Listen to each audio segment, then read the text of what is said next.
Nous sommes en janvier dernier. Infrabel annonce la fermeture des derniers passages à niveau comme ici à Berchem. Le bourgmestre est content, on prévoit 2 tunnels et une nouvelle voirie. 2 mois plus tard, nous revenons avec lui sur le site de cette future voirie. Le ton a changé. Le problème, c'est comme vous le voyez, c'est que ce terrain-là n'est pas propriété aujourd'hui ni de la région ni d'Infrabel, c'est propriété privée. Et de l'autre côté, c'est toujours la même chose, le même problème. On n'a pas la maîtrise foncière du terrain. Alors, est-ce qu'Infrabel va exproprier?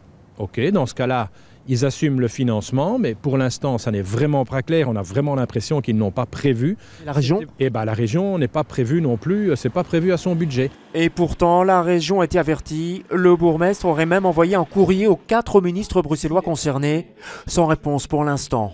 De toute façon, au cabinet Groels que nous avons contacté, on renvoie la balle vers Infrabel.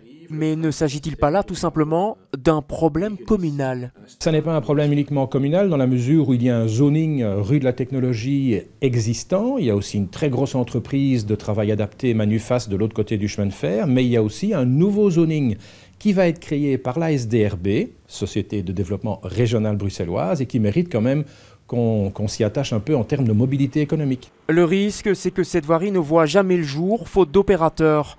Une voirie pourtant bien utile pour ce futur zoning, à condition bien sûr que les camions et voitures y aient accès.